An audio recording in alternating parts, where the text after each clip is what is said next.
Very good morning dear students. This video is for class 10 subject science chapter number 5 periodic classification of elements, and this is lecture number 2. In the previous lecture we have studied about the Daubeney's triad and Newland's law of octave. But as they were having some of the limitations, so they were got rejected, but still there were many scientists. They were trying to correlate the physical and chemical properties and their atomic masses so that they can identify the correlation between the various elements. So in this study we were having many of the scientists, but the main contributor who gave his contribution in forming the periodic table was Mendeleev. Mendeleev was a Russian scientist. He tried with the basics given by the Newland's law of octave and Daubeney's triad, and he started observing the relation between the mass and the physical properties. So before starting that, let us see what are the topics of today. So in today's lecture we'll be studying about Mendeleev's periodic table, its achievements and limitations. Then we will see the homework of today's lecture, and at the end we will do the solutions of homework lecture number 1. So let us begin with the Mendeleev's periodic table. In 1863, Dmitry Leontovich Mendeleev, which is a Russian chemist, he started giving his contribution to the early development of a periodic table. He observed that the properties of elements orderly occurs in a cyclic manner. That means that many of the properties like physical properties, chemical properties, valency of the electron, or the masses, atomic masses of the elements, they were repeating themselves after an interval.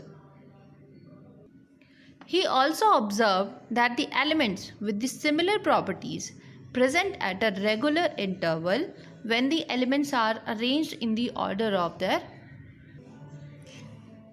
increasing masses. That means that when we place the elements according to the order of their increasing masses, atomic masses I say, then the elements, they show similar properties after a regular interval. And if you remember, this was the same observation that was given by Newland's law of octave, that after a certain interval the elements repeats their physical and chemical properties. So Mendeleev, he started working by taking the base of Newland's law of octave, and he further experimented with different elements. Then what did he do? He started working with 63 elements which were known till that time, and he examined the relationship between the atomic masses of elements.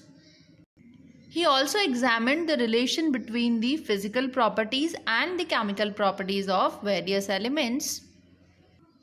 So from the above experiments, he found the first thing, that there is a repetition of the physical properties after a certain interval, and he also concentrated on the chemical properties of various elements, that most of the elements, they react with hydrogen and oxygen. Why only hydrogen and oxygen? Because they are very reactive, and that is why he chose hydrogen and oxygen. He made compounds of hydrogen and oxygen with all the elements of that time that were known. He selected hydrogen and oxygen as they were very reactive and formed the compounds with most of the elements. And the formula of hydrides and oxides formed by an element were treated as one of the basic property of an element for its classification. So what he did? He chose hydrogen and oxygen. He reacted hydrogen and oxygen with all the elements Those were known till then. And he found that the formulas which the elements are forming with the hydrogen and oxygen, that means the hydrides and the oxides formed by various elements, were providing a particular formula, and that formed the basis of formation of the periodic table. That means this helps in classification of elements so that they can be placed at a particular place or under a particular formula in the periodic table. And after doing so many experiments and forming various hydrides and oxides, and after seeing the various physical and chemical repetitions of the properties of various elements, he concluded in 1869 that a periodic function is the one which repeats itself after a certain interval. And on the basis of this conclusion, he gave a law, and according to this law, the chemical and the physical properties of the elements are a periodic function of their atomic masses. And this law is called law of chemical periodicity. That how the chemical and physical properties of elements get repeated, and all this is because of their atomic masses. Now let me tell you some of the points of Mendeleev's periodic table, then I'll show you that how Mendeleev table looks like and what are the various characteristics of that periodic table. So the first point is that the elements, they are arranged in the increasing order of their relative atomic masses. Second thing is that Mendeleev, he divided his periodic table into 8 groups and 7 periods, where first 7 groups were taken for the normal elements, and the 8th group was having the transition elements. And if we talk about the periods, that is the horizontal rows, so we were having 7 horizontal rows in Mendeleev's periodic table. First 3 rows were having a single series, and to accommodate more elements, he divided the 4th to 7th, 4th, 5th, 6th and 7th period into 2 series. Also, the elements having similar properties have been kept in the same group, and they were also arranged according to the formation of oxides and hydride formulas they are making. This is how the Mendeleev's periodic table looks like. This is in your NCERT book, page number 83. And here you can see that we have the vertical columns as the groups, and the horizontal rows this way are called periods. And you can see that the elements which are arranged here, they are according to the increasing masses, atomic masses. Also, the arrangement is done in such a way that elements forming the oxides and hydrides with same formula, they have been kept in the same group. You can see that R2O is the general formula of oxide formation given by the elements which are present in the first group. So we will be having Li2O, Na2O, K2O, Rb2O, cesium oxide, Cs2O. So this way they are forming their oxides with the general formula. Also the hydrides formed by these elements will also be having a general formula. So that is how they are arranged in the particular groups. And you can also observe that from 1st to 7th group, we have the single elements present in the table. But here at the But the last group is having the transition series that is having 3 elements. Here we have 1 or 2 elements present in the single group. As we can see that in first 3 periods we have single elements, and the last 3 periods are having double elements in each. Now you can also observe that the elements which are having similar properties, whether it is physical or chemical, they are grouped under a same group.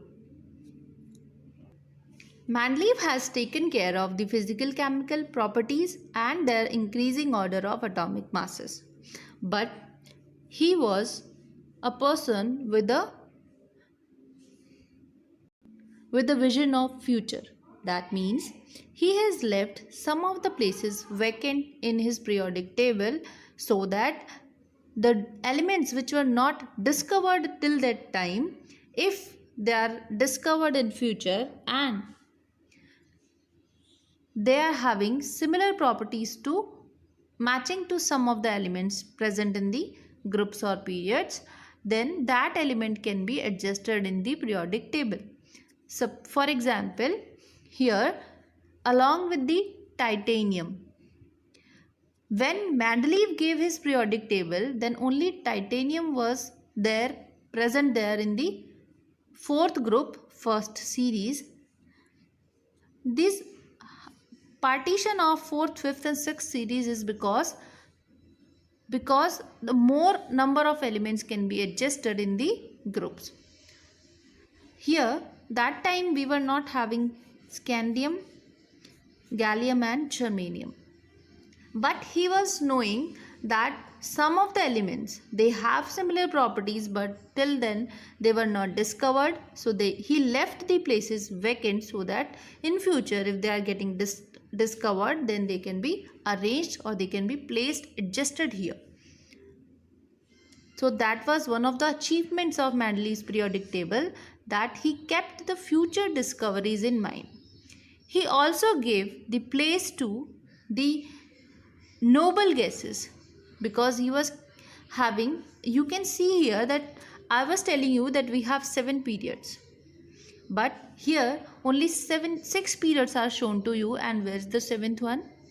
Actually the 7th period was totally blank, and he kept this blank for the reason that in the further future, when more number of elements will be discovered, they will be placed in the 7th series, or according to their physical and chemical properties, they will be placed in different groups. So this was his vision. Now let us try to understand the various achievements of this periodic table, as some of them we have discovered, but let us discuss them once again. Achievements of Mendeleev's periodic table. So the first point is that Mendeleev's periodic table gives a systematic study of elements. As the arrangement of elements showing the similar properties were classified into groups, it was very useful and easy to remember the properties of large number of elements in a systematic way. And Mendeleev, he left some blank spaces in his periodic table in order to place the elements having similar properties in the same group. For example, as I told you that titanium has been placed in 4th group. You can see it.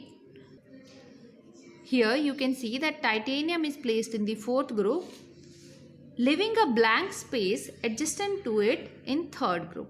So here also you are having the blank spaces. Similarly, arsenic here has been placed in the 5th group, leaving 2 adjacent spaces blank. So we were having the blank spaces for scandium, gallium and germanium. So I told you that here we have the places, various places, like here also we are having the blank spaces, and these were discovered later, and without any modification in the periodic table we were able to adjust them here itself. The second achievement of Manley's periodic table was prediction of new elements. Based on the position of periodic table, Manley could predict properties of some undiscovered elements. He left 3 blanks for the elements that were not discovered at that time, and he was able to predict the properties of those unknown elements almost correctly. So he named the unknown materials, unknown elements as eka boron, eka aluminium and eka silicon. So as I told you that adjacent to titanium we were having 3 blank spaces, and these 3 blank spaces he left keeping in mind that there are some of the elements which are not discovered now but they have the similar properties, and that is why he placed them here by naming them differently. So he named scandium as eka boron. Eka boron means similar to boron because it is coming under the boron group. Then eka aluminium. Eka aluminium was given the name gallium after the discovery, and it is written under the aluminium only. He gave the name eka silicon to the germanium, which is written under the silicon, and when it was discovered it was named as germanium. Third achievement of Manley's periodic table is position of noble gases. Although at the time of discovery of Manley's periodic table, noble gases were not discovered, but he left many of the places vacant so that the elements which are having similar properties can be grouped and can be adjusted in the periodic table. So when the noble gases they were discovered, they were adjusted in the Manley's periodic table itself without disturbing the table or their position. Next achievement of Manley's periodic table is the valency of elements. Manley's classification helped in understanding the valency of elements. It is given by the group of member. That group tells that what will be the valency of that particular element which is placed in this group. For example, all the elements of group 1, for example, lithium, hydrogen, sodium, potassium, rubidium, cesium, they all have the valency 1. And because of this valency 1, they are placed in the group 1. As you can see here, that all the elements which are placed in the first group, hydrogen, lithium, sodium, potassium, rubidium, cesium, they all have the valency 1, and that is why they are placed here in the group 1. Then the elements which are having a valency of 2 will be placed in the second group, and so on. And one more achievement of periodic table is that the correction of atomic masses. Manley's periodic table helped in correcting atomic masses of some of the elements based on their properties in the periodic table. For example, atomic mass of beryllium was corrected from 13.5 to 9.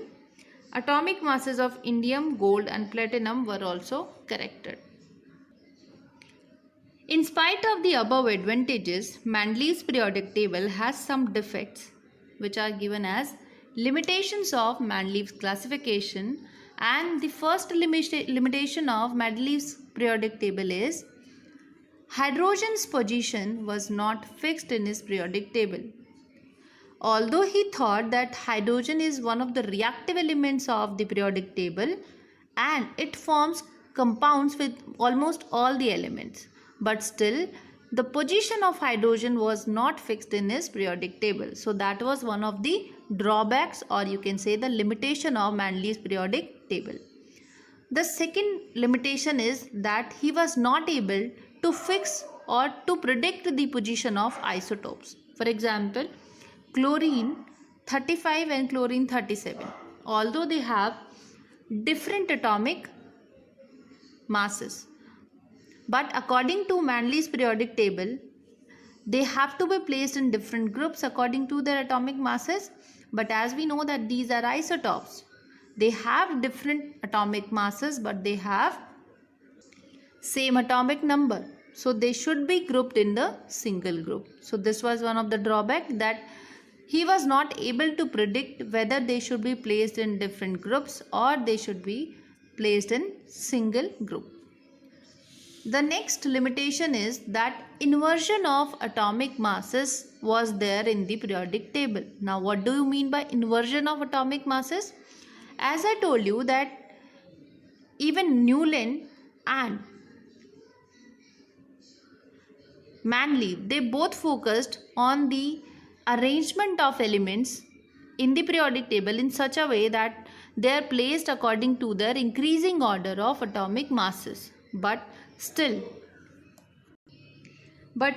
pairs of elements, they were placed in the reverse order of their atomic masses. That means the element which is having a higher mass is coming before the element which is having a lower mass. As you can observe here that in the last group, 8th group, we have iron, cobalt and nickel. These are transition metals, but the cobalt is placed before nickel, although it is having the atomic mass higher than nickel. So this is one of the contradiction of Manley's periodic table. There are some more pairs like argon, which is having atomic mass of 40, is placed before the potassium, which is having a atomic mass 39. One more limitation is that grouping of chemically dissimilar elements was there in the Manley's periodic table. So this was one of the drawback. How you can say so? So here you can see in the periodic table that we have the alkali metals like lithium, sodium, potassium, rubidium, cesium in the first group. But copper and silver, they have no relation or no similar properties as the alkali metals have, but still they are placed in the first group. So this grouping is a contradiction to Manley's periodic table. And the last limitation of Manley's periodic table is the separation of chemically similar elements. This you can observe by seeing the Manley's periodic table. As we know that gold and platinum, they are the least reactive metals, but they are having almost similar chemical properties. Even after having the similar chemical properties, they are grouped in different groups in the periodic table. Gold is coming in the first group, whereas platinum is coming in the 8th group. So this separation of similar chemical elements or the elements which are having similar chemical properties is one of the limitation or drawback of Manley's periodic table. But even after having these drawbacks, Manley has given such a large contribution in the formation of modern periodic table. Although there were drawbacks, but still he prepared a basic platform on which further discoveries they helped to form the modern periodic table. In the further lectures, we will be studying the modern periodic table, its characteristics, its trends. For this lecture, this is the homework. In today's homework, you have 4 questions which are in-text questions of page number 85. Question number 1 is, use Manley's periodic table to predict the formula for oxides in the following elements: potassium, carbon, aluminium, silicon and barium. Second question is, beside gallium, which other elements have since been discovered that were left by Manley in his periodic table? Any 2 you have to name. Question number 3 is, what were the criteria used by Manley in creating his periodic table? Fourth, why do you think the noble gases are placed in the separate group? So this is the homework for today's lecture. Now let us see the solutions of lecture number 1. That was having the topics Dobernier's triad and Newland's law of octave.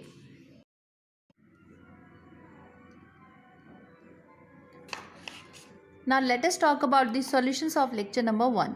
In lecture number 1, we were having 3 in-text questions, and the first question was, did Dobernier's triad also exist in the column of Newland's octave? Compare and find out. So, as we have seen the Newland's octave and the Dobrnier triads, so we compare and find out that only one triad of Dobrnier exists in the columns of Newland's octave. And this is this, that we were having 3 triads formed by a Dobrnier, but only lithium, sodium and potassium, this one group exists in the Newland's octave, and you can see it in the NCERT book and compare that only one triad exists in the Newland's octave. Question number 2 was, what were the limitations of Dobernier's classification? And the answer to this question is that the limitation of Dobernier's triad was that all the known elements could not be classified in the groups of triad on the basis of their properties. I am repeating the answer, that all the known elements could not be classified in the group of triads on the basis of their properties, because Dobrnier was only able to form 3 triads, and this constitutes only a few number of elements. Question number 3 was, what were the limitations of Newland's law of octaves? So the limitations of Newland's law of octave are that Newland's law of octave is not applicable to the elements with the higher atomic masses. It is only applicable till the calcium element, and above which it is not applicable. Second is, the elements, those were discovered later, they were not following the law of octaves. Third is, elements with the different chemical properties could be grouped. So that is a possibility. That is one of the errors that was there in the Newland's law of octave. And one more limitation was that placement of iron, which is away from the cobalt and nickel. Although iron, cobalt, nickel, they all come under the transition elements category and they show the different chemical properties, but still they were placed differently in the Newland's octave, and Newland was not able to explain the placement of iron away from the cobalt and nickel. So this was one of the drawbacks of Newland's law of octave. This is it for today's lecture. We'll be doing modern periodic table in our next lecture. Till then, take care and goodbye.